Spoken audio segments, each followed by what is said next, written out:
Hello friends, আজ আবার এসে গেছি দেখো তোমাদের সামনে ঝিঙে আলু পোস্ত করব। তাই জন্যে আমি ঝিঙে আর আলুটাকে ভালো করে কেটে ধুয়ে নিয়েছি। এর মধ্যে আমি 3 থেকে 4টে কাঁচা লঙ্কা দিয়েছি। এখানে আমি কড়াইটা চাপিয়ে দিয়েছি, কড়াই গরম হয়ে গেছে। এর মধ্যে আমি দিয়ে দেবো একটু তেল।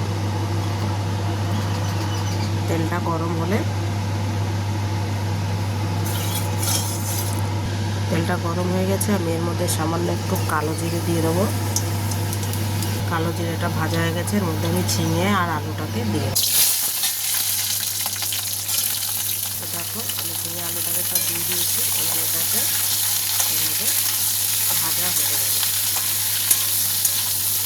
একটু ভেজে নেবো নাড়িয়ে চাড়িয়ে।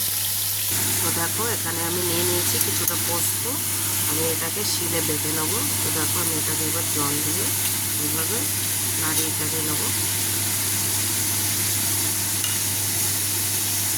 যেহেতু হাতে পোস্তটা বেশি লেগে যায়, হাতে জল দিয়ে মাখালে তার থেকে চামচে ভালো এরকম ঝাড়া দিলে দেখো পোস্ত সব পোস্ত উঠে গেল। তো এইভাবে তোমরাও ঘরে চামচ দিয়ে শিলনোড়ার উপরে নাড়িয়ে নেবে। হাত দিয়ে নাড়ালে কিন্তু হাতেই বেশিরভাগ লেগে যায়। তো বন্ধুরা এটাকে একটু এবারে নাড়িয়ে চাড়িয়ে নেবো। যেহেতু ঝিঙে তো বেশি ভাজা যায় না, তো এবার নাড়িয়ে চাড়িয়ে এতে সামান্য একটু হলুদ দিয়ে দেবো।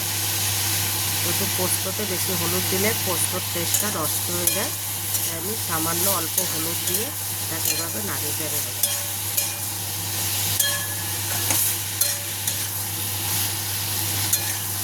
হলুদ ছাড়াও আবার রান্না করতে নেই,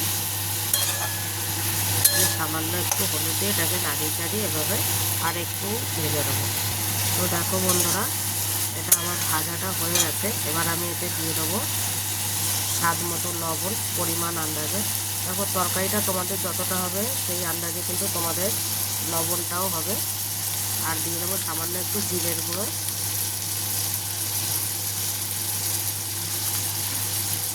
এটাকে এভাবে নাড়িয়ে চাড়িয়ে নিতে হবে। এদিকে দেখতে পাচ্ছ আমার কিন্তু পোস্তটা বাটা হয়ে গেছে শিলে, আমার কিন্তু বাটাটা কমপ্লিট হয়ে গেছে। তো এখানে দেখো এটাকে নাড়িয়ে চাড়িয়ে দিয়ে আমি এতে সামান্য জল দিয়ে দেবো, বেশি না অল্প জল দিয়ে দেবো। যেহেতু ঝিঙে থেকে অলরেডি জল বেরোবে, তো অল্প জল দিলেই এটা হয়ে যাবে আলুটা সিদ্ধ হওয়ার জন্য।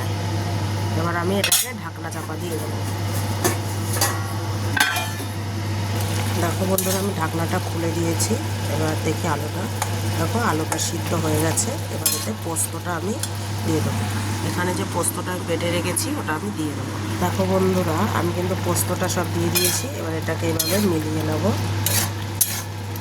তরকারিটা নামানোর কিছুক্ষণ আগেই পোস্তটা দিতে হবে। আর এরকম একটা দুটো আলু আমি এরকম করে ভেঙে দেবো,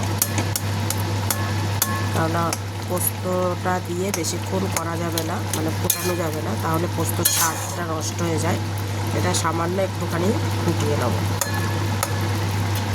দেখো বন্ধুরা আমার কিন্তু আলু পোস্তটা রেডি হয়ে গেছে অলমোস্ট। এবার আমি এটাকে নামিয়ে দেবো। দেখো বন্ধুরা আমার কিন্তু ঝিঙে পোস্তটা হয়ে গেছে, আমি এটাকে নামিয়ে দিয়েছি। দেখতে পাচ্ছ কত সুন্দর হয়েছে। তো তোমাদেরও যদি এই রেসিপিটা ভালো লেগে থাকে অবশ্যই তোমরা লাইক, কমেন্ট, শেয়ার আর সাবস্ক্রাইব করতে একদমই ভুলবে না। তো তোমরা ভালো থাকো, সুস্থ থাকো আর ভালো ভালো রান্না করে বাড়ির সবাইকে খাওয়াতে থাকো আর নিজেও খেতে থাকো। Good bye.